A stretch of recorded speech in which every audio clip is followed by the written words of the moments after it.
Hello everybody, welcome to today's live stream. It is super hot in here, the air conditioner's broken, and that's fun. I'm having fun. So, let's talk about Bitcoin. Let's record this live stream idea. Let's close my Super Smash Bros. Brawl tabs, because, not Brawl, it's Ultimate now. What, Brawl was 10 years ago? Jesus. Something like that. I don't know, I play video games, because that's fun. Anyway, let's record this live stream. Nice. Okay. We have some nice bullish confirmation here on Bitcoin. Or at least trend, I don't know. I don't know if trend's over. Let's actually take a look at this because we had a really weird candle there in the lower time frames. But strategy is called macro to micro, so we do need to start on those higher time frames to actually get a good semblance of what's going on here. So where to start, you know? Yeah, it's really funny. On the longest overexpanded as defined by the daily chart, that's really funny. Like, price was nicely defined by this longest overexpanded period, which is this blue band here. And then, as soon as price tried to break it, it was like, oh, never mind. Trend is actually defined by this pivot down here. Gotcha. So that was annoying. It was actually because of the formation of volatility overhead here, which is generally something I wouldn't consider, but it held astonishingly well for those last 3 candles on the daily chart. So maybe I need to think more about that, because that's just astonishing on how accurate that trend definition ended up being. I wouldn't use volatility overhead in the future, but I am biased, bullishly biased. How's that for some alliteration for you? Anyway, I like the chart. I like how trend is still technically defined by this monstrous indicator.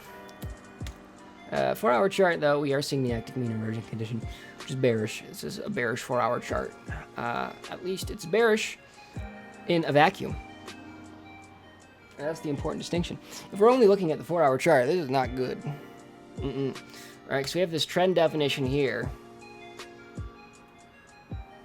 And as soon as we go inside the blue band, it means we go to the center of the blue band, which is the yellow line. That's really nice and clean. So I just hope your liquidation is below 8,000. Put it like that. Anyway, because that's still a viable scenario. It's just that during periods of extreme trend, you can expect mean reversion conditions to fail, right? And I don't know why I've never shown this before, but we can actually look at all the way back over here at the previous bull run. Snap ourselves back to the year 1989. Not really. We're just going back to 2017. That's it. Anyway, let's look at some of these mean reversions that formed, shall we? Of this previous bull run, because we got a pretty good trend definition. And the retracements were significant. It's just a matter of, did the conditions actually complete?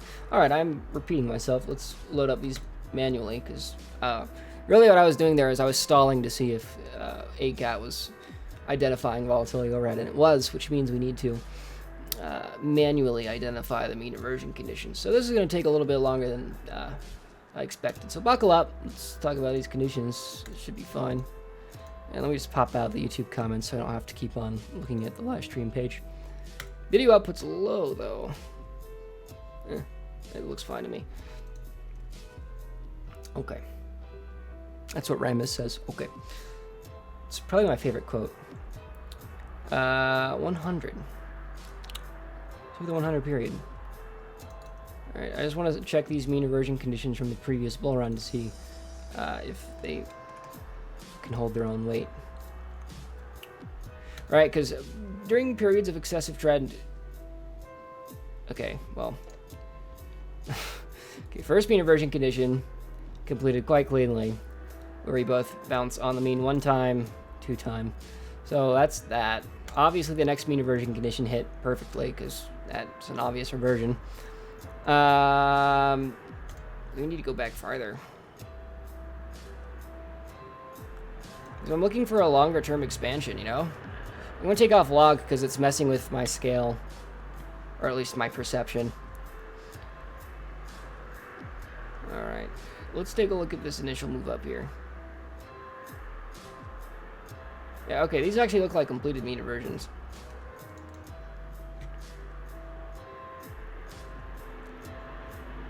Or is it? Okay, this is what I was looking for. Where we have the initial strong trend with a longest overexpanded period. And I want to see if it breaks or not. It's the 200 period, so let's take a look.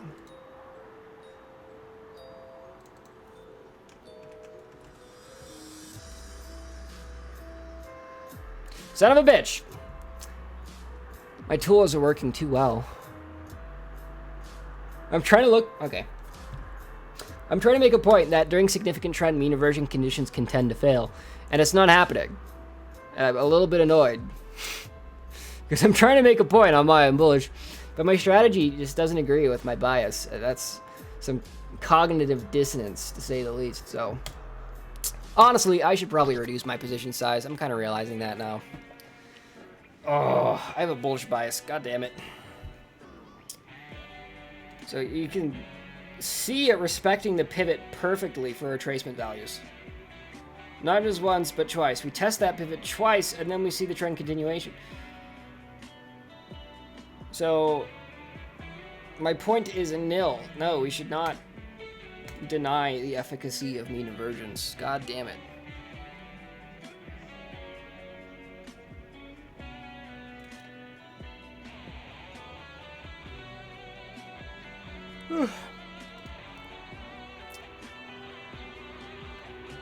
I need to find a new playlist.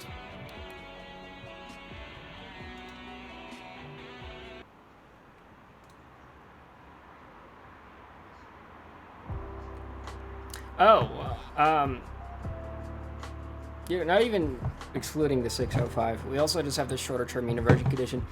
Oh my god, why didn't I think of this? It's so obvious. Yeah, I was so fixated on long-term trend, I forgot to check the shorter-term overexpansions. That's on me. Right, okay, so look at this let's open up the data window, because I can't pinpoint it. I think it's 250.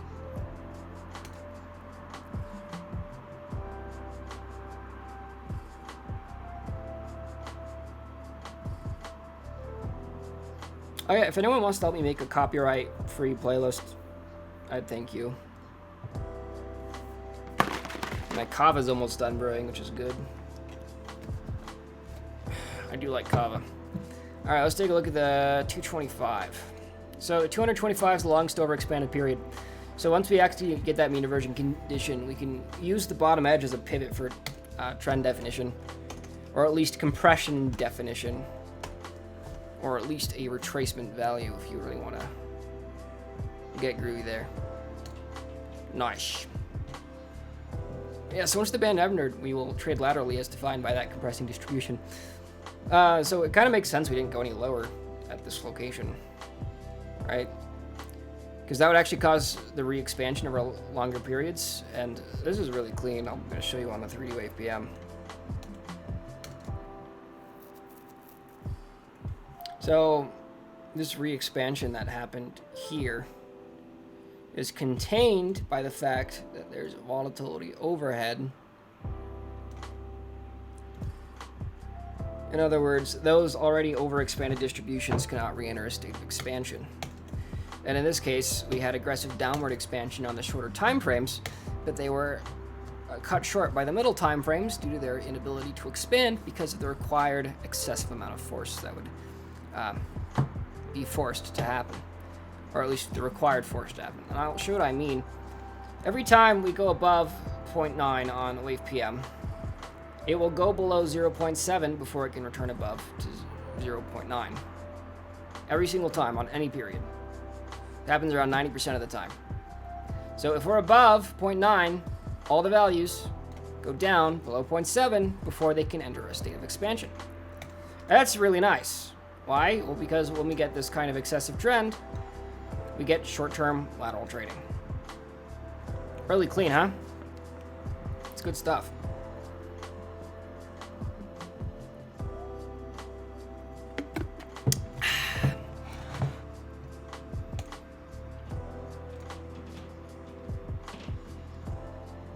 Okay.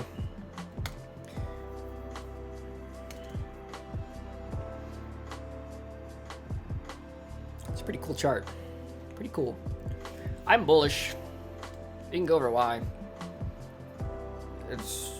I'm using a meme fractal, which is kind of sad, but I'm literally betting money on my meme fractal. Does that make me a degenerate? I don't know. I don't think so. I'm using some pretty loose risk management right now. I'm risking a little bit too much in my portfolio. Like, if I'm wrong, I'm going to draw down my portfolio like over 5%, 5 or 6%. So, a significant lower low here. I'm going to stop out again, and then I'm just going to re-enter on the daily CCI roll again. All right, because that daily CCI roll just happened today with this large move to the upside, and every time we get that daily CCI roll, I'm going to take a long. I'm going to do it over and over and over again until I'm right. Right, because I'm going to repeatedly risk drawing down 8% on my position. Or at least that's what I lost last time. Why? Well, because the implied upside is massive. I'm going to show you why. Say USDG. Let's do it. I feel pretty good today. I went for a walk and I sat by a river for a bit and just meditated. It was very pleasant. I haven't checked for ticks yet, though. I should probably do that. I was just completely sedentary on the forest floor. So, I'll give you that mental image for a bit. Anyway. I have super bad ADD, if you didn't know that. Trading is like catnip for people with ADD. It's a quote from A Cat with Charts, and I completely agree with him. He's a smart man. Oh yeah, this is a nice chart to look at without the logarithmic scaling. I haven't done that yet. Really shows how exaggerated this chart really is. Ah, goodness gracious. These certainly look similar, don't they? Let's just hide all the indicators, because make this clean as possible. Ah. Actually, let's squish both sides. Let's get sides. Both sides nice and squished, just like that. Okay. Jesus. Do you see why I'm bullish on Bitcoin? I do not need to explain this. I really do not need to explain this. I'm going to copy and paste this chart right now. I'm going to send it to Mark Whistler. I'm going to do that. Because honest to God,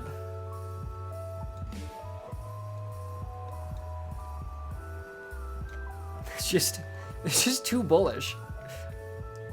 Okay, I'm just gonna pull that back just a touch. Okay, maybe I will explain it for you. These are identical. They're identical, and it's bizarre. We have significant overexpansion, followed by a tight compressing range. Tight compressing range. Little scoopy scoop on the bottom. Scoopy scoop on the bottom. Like, even the resistance levels are identical. Watch. You're going to like this. So, you see this, the bottom of the compression range that happened here? And it was an upward slope, too, which is awesome. So, it really drives home that the nature of its... What's the adjective for identicalness? Similarity. Jesus. I was looking for a better word, though. Right, where we have that upward sloping bottom of the range. Then significant support is broken with significant selling pressure.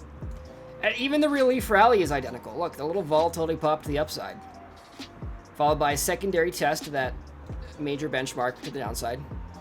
Actually, I don't know what benchmark's down here. Does anyone have longer history before 1976? If someone can give me a ticker before this year, I'd like you. That'd be cool. Then we have the initial run-up, short compressionary phase, markup, and then watch this. You're gonna love this. So we have this huge wick to the upside, right? And I'm actually gonna use a retracement value here, because why not? Because I'm looking at percentile retracements, so it's okay to use a retracement tool. It's been so long since I've used Fib, though. I don't even know where it is. fib retracement. Okay. Okay. Oh, to the 618. Ooh, look at that. How much do you bet it's going to be a 618 retracement on this side, too? What the fuck? Excuse my language.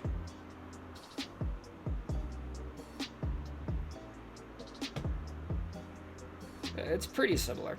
So the 618 retracement is here. Here. And in both instances, this is where price stalled out. I'm not actually using these as values to trade. I'm just pointing out the similarity. Yeah, and it goes straight to the 216. Okay, so since we're just using this for scale, for the sake of scale, right? If these values play out exactly the same, because the percentages are really similar. Okay, watch this.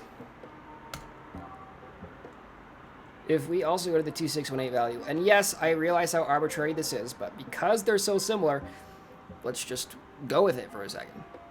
All right, if you entered right now, it's still a 350% gain, unleveraged. Which, from the 618 here, is 200% gain. Yeah, I can accept that. So get this, the 200% gain on this side, and the 300% gain on this side. Well, the percentile drawdown to where the top of this wick is 30% on this side, and on this side, it's 20%. Wow, those ratios match exactly. If the 2.618 retracement or Fibonacci extension value on this side is a 200% gain, and on this side it's a 300% gain, but this side is a 20% drawdown, and this side is a 30% drawdown, even the ratios are identical. Right? Gold is operating on a 1/3 less scale than Bitcoin is, and Bitcoin is doing so on the 2-day chart, while gold did it on the monthly chart. Do you have any idea how insane this is?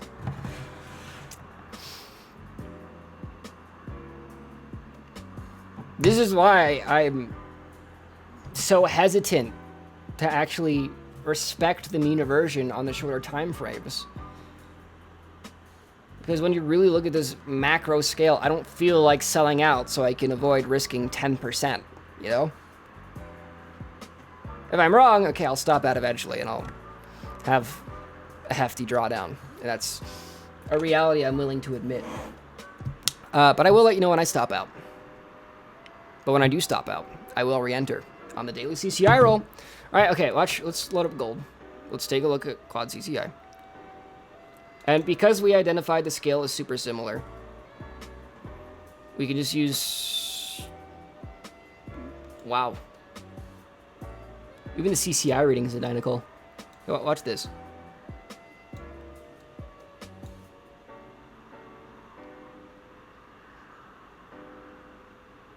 And what's even cooler is gold had more volatility overhead than Bitcoin does right now.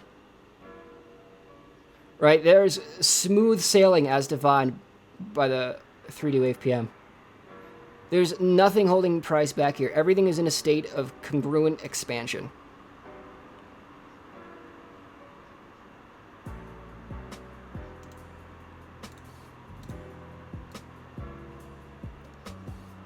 Oh my god, is the Wave PM cross similar too? It is. Actually, you know, currently gold looks really bullish. Every value is below 0.7, and you do have comprehensive net expansion to the upside. That Wave PM cross last month was insane. The monthly Wave PM cross, that's really clean. Also, as far as the world economy goes, gold is steadily increasing in price, and oil is steadily decreasing in price. This is the highest the oil to gold ratio has been since 2007, and before that, 2001. An oil to gold ratio this high is a telltale and rather reliable sign of a bubble popping. In addition, we have a 3-month yield curve inverted over the 5-year yield curve. And the previous 6 times that signal has occurred since 1989, since it was first hypothesized, it has correctly predicted an economic drawdown of recession size 6 times in a row without fail. It's just within 18 months. That's the caveat. 12 to 18 months it happens. So if you want to have a dated long put on the world economy or just the Dow Jones Industrial Average, I can recommend that tentatively. This is not financial advice. Thank you for letting me compare these two charts. TradingView's cutting me off. I'll talk to y'all tomorrow. That was a fun rant.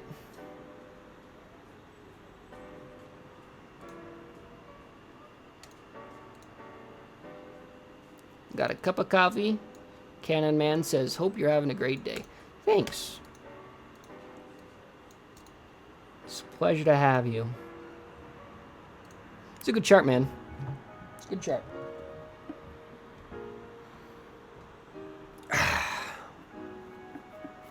I'm just so hot.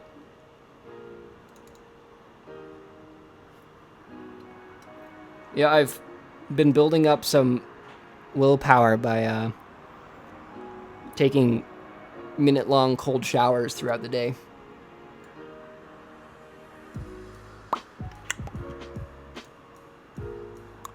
Let's take a look at... That's it. I don't know. You guys can ask some coins if you want. I'll just talk about my life until you actually give me something. You got 2 minutes to get your coin requests in. Otherwise, the stream is over. And I'm going to go back to trading.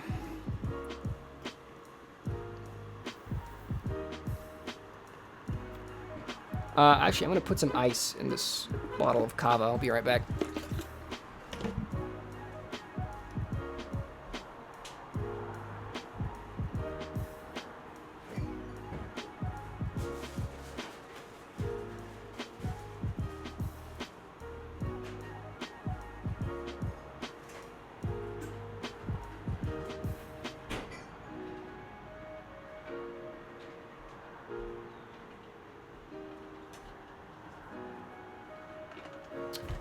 Take a look at Ethereum.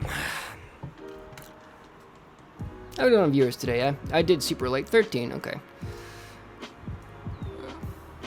Record is 33. But I was also wearing a business suit that day, and I still had my mustache. So, I mean, that's obviously the reason viewership was so high. FBTC... I'm long on ETHUSD since 235. So I suffered quite the drawdown there, but I had a hunch.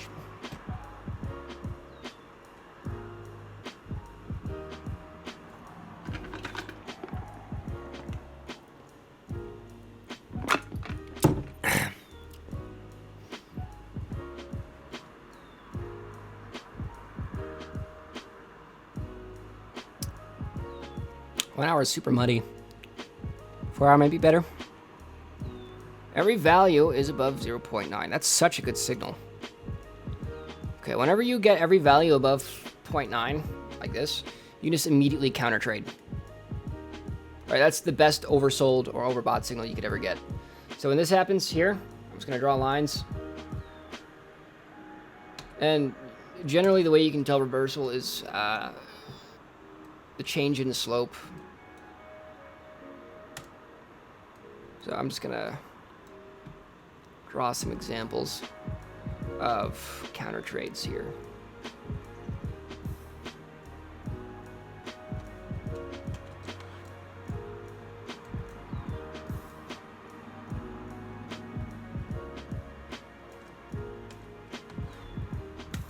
All right, let's see how those performed. Counter trend trade on this candle, that's fine. But of course, it doesn't deny longer term trend, it's just an actual oversold signal, you know?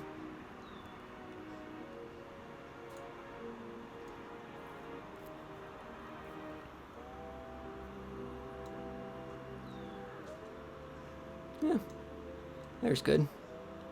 And yeah. It's not so much as a reversal as just entering a compressionary phase. Usually when you get these kinds of signals, you get the following. The formation of these green compression bands. And while trading these green compression bands are really nice as far as actual overbought and oversold values. Oh, I love this song.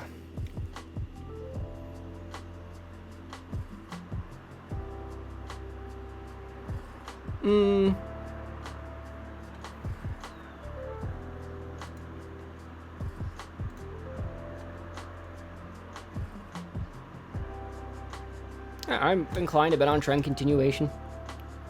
Hey, is there a trend line here?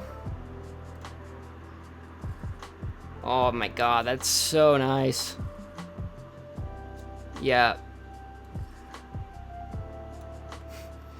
I can tell you where everyone's stop loss was. Right below that trend line. It's perfect. The 2 wicks to the downside to scoop up liquidity before trend continuation. I can believe that. Wow. Yeah, bullish bias. Keep it up.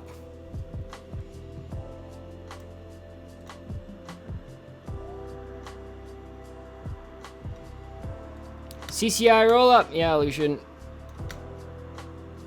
How you been, man? It's been a while. Yeah, I'm bullish. Simple as that. As far as the USD pair goes, or the Bitcoin pair. Yeah, that's what I meant. That's an aggressive. Ooh. Guess what we got? Every value above 0.9, baby. That's good. Last time every value was above 0.9 was here. Do we want to bet on that? I think we do. I might call this.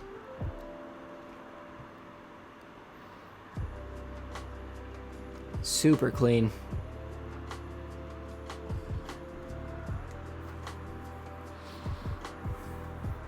Yeah, I can believe it.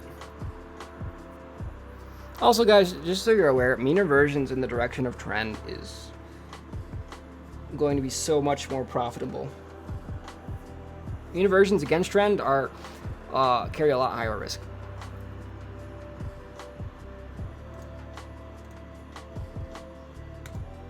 Okay, that's it. That's all I want to say. You folks have a beautiful afternoon. I'll talk to you tomorrow at 1 p.m. Have a good day. Tricked ya! You guys should like and subscribe this video. Yeah, subscribe the video. It's definitely what I meant. Anyway, it has been a beautiful day. I'll see you all tomorrow. Seriously, like this video. Give it a comment. Tell me what you liked. Tell me what you want me to change. Tell me if the music's shit. I don't know. See you folks.